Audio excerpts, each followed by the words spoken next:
Hi, everyone. Welcome to this edition. It's week 41 of 2023. I'm Tim Ard, your host of Along This ForestApps Road. And so glad you could join us today.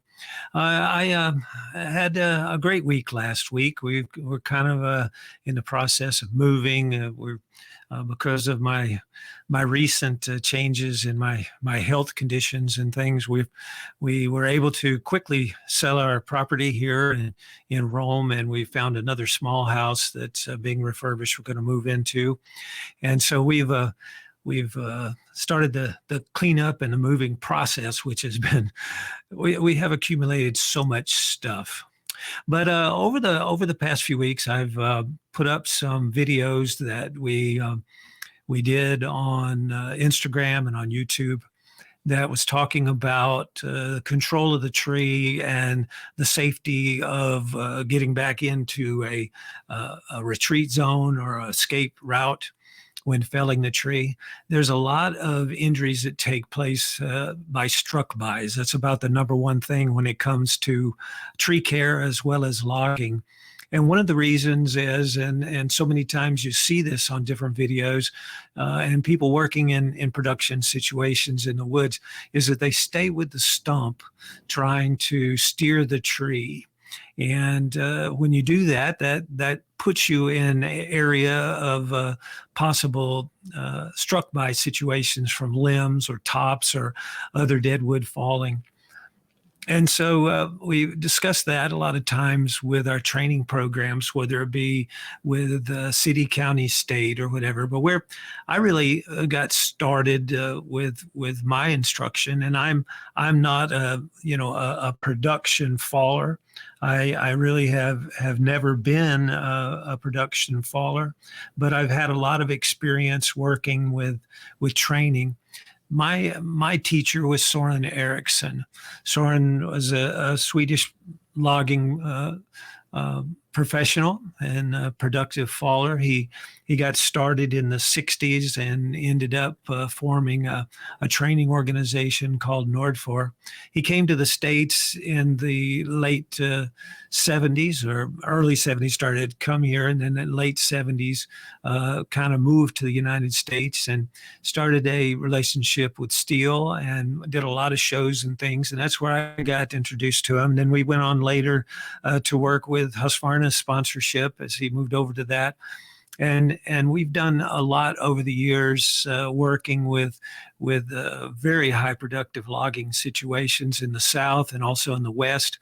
And I've worked with loggers and production cutters in Washington State, Oregon, in the middle U.S. with high grade hardwoods, and well as the Southern United States with production falling and logging operations for southern loblolly pine, and then also in different situations in the eastern United States with hardwoods and also white pines.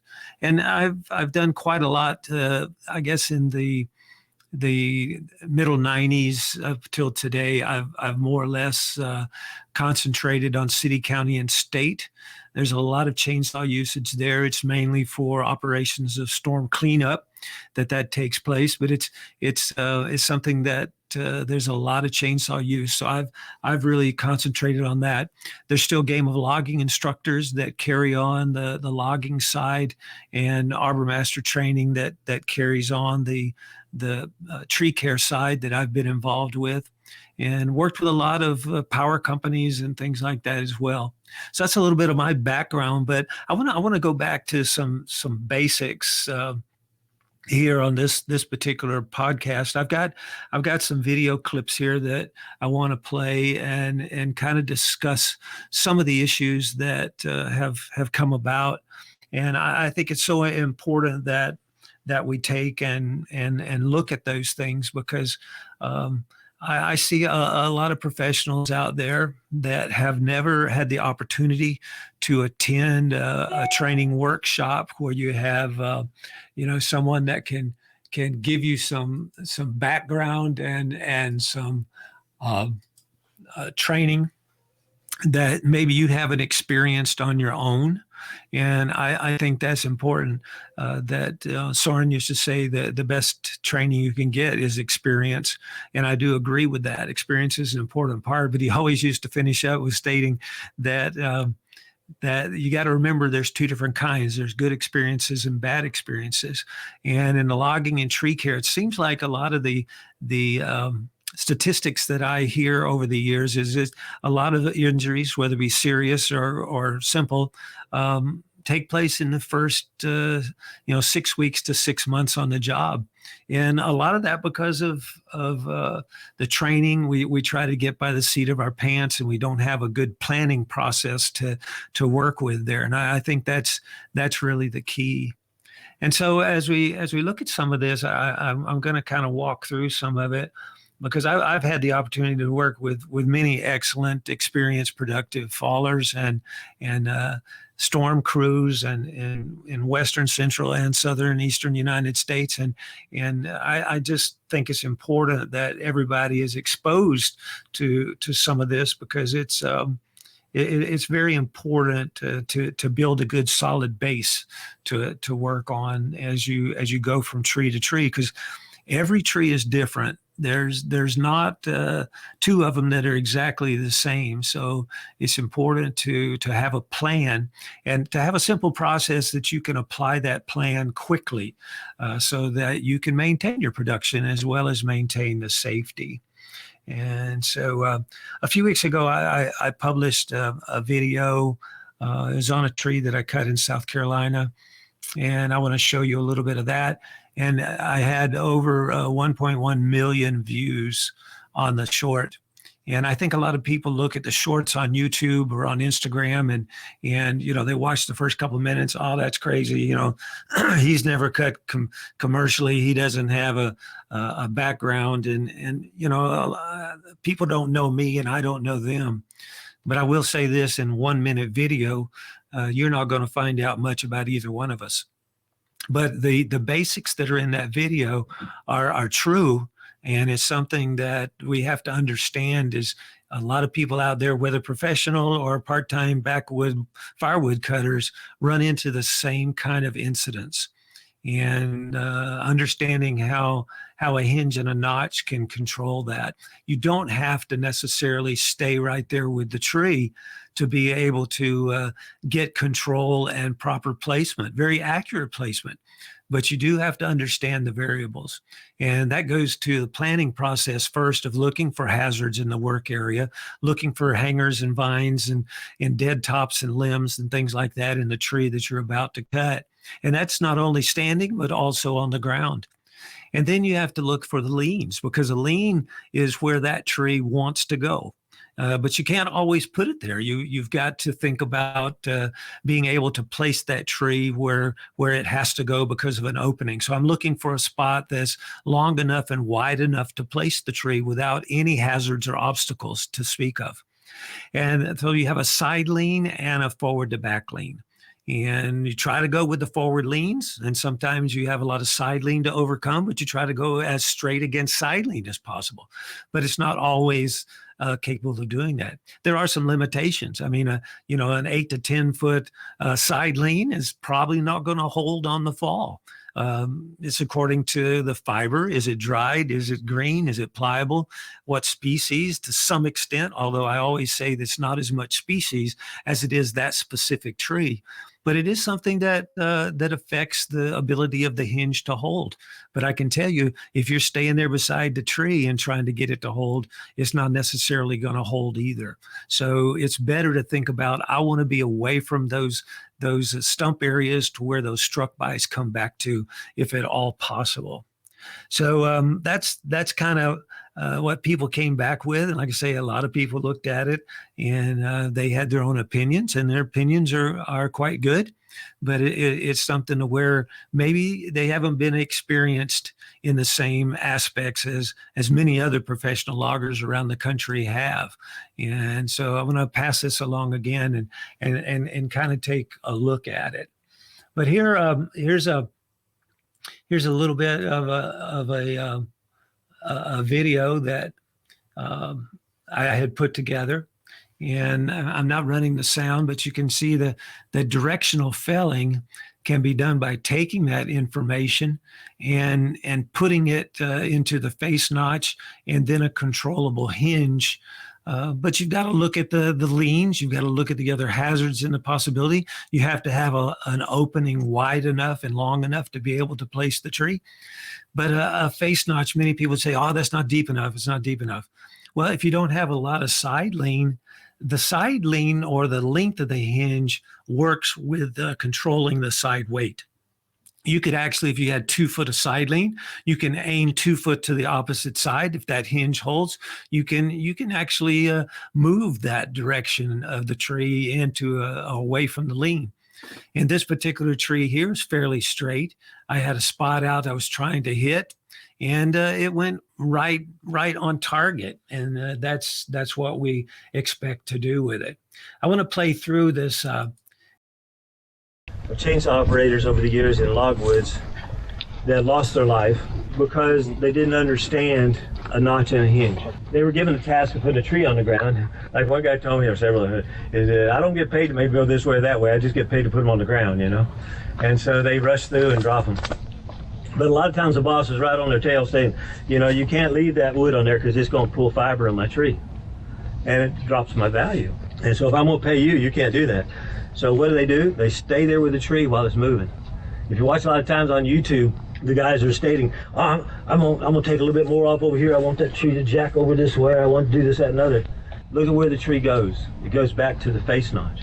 If I take a side of the hinge off, the tree will turn. But how much do you take off? How much do you add on this side to pull the tree? Like if I wanted to pull this tree over, say 3 feet more to the left, how much more would I hold over here or take off over here to do it? So looking at that video, you know, there was a lot of concerns, you know, not being able to control they don't trust the hinge, but that comes back to thinking about, as I said, the length of the hinge supports the side lean. The thickness of the hinge stays attached during the fall. So we use 10% of the diameter roughly as a good rule of thumb in the thickness or width of the hinge, 80% of the diameter as a minimum in the length of the hinge to support that side weight. That's determined also by the opening of the face notch. In other words, how much opening it has, and we try to go with at least 70 degrees or more, because that allows the tree to get pretty much to the ground before that hinge is broken. And too thin, say, you know, 45 to 50 degrees is going to stop the tree halfway to the ground, or try to. The hinge is going to break at that point, and some of the control is lost. Possibility for a kickback from the tree, possibility that you're going to have you know, more limbs and things flying because of lack of control. So you have to think about, you need that face notch opening long enough or wide enough to be able to control that tree down to the earth. And so that's the concept of how it works. Now, this particular one here, now, if we look at this, lean of the tree. Tree placement and hinge is determined by the diameter and the lean of the tree. Notches made to allow the hinge to work. Fiber pulls or breaks from the back of the hinge to the front. How much hinge did we want? I got 2 inches there. Right at 1.5 inches on that side. And you can see how it started to pull here. Best hinge we could have had been probably about 1 inch. Face notch allows the hinge to work. The notch sets the direction and how long the hinge controls.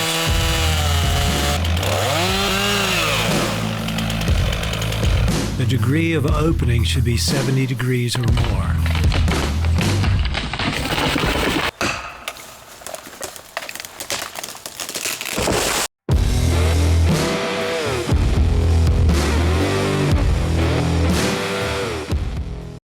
You know, as we start to consider these basic things, you can build and you can come up with your own versions of techniques, but you have to have a base to start with.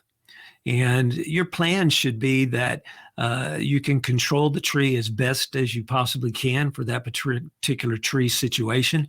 But you also have to think about you need to get away from that stump. And most people say at a 45-degree direction away from the direction of fall. And so that puts you in 45 to one side or the other. And we usually try to use what we call the good side of the tree, which is the side away from the side lean that we want to try to finish the tree on, and then escape 15 to 20 feet if at all possible. Get back behind something, some other object or another tree that you can be able to guard yourself or at least shield yourself from falling limbs and broken limbs and other adjacent things falling. And that's what we try to do. We don't want to stay there at the stump thinking that we're steering, because if you look at majority of videos that are out there, if you take, and I see this all the time in training, if you take some of the hinge off, yes, it can possibly break sooner and twist or turn the tree, but you can't say how much. So it's important to look at a nice straight controlled hinge across. And that's going to take it to that face notch opening that you've planned for direction and placement.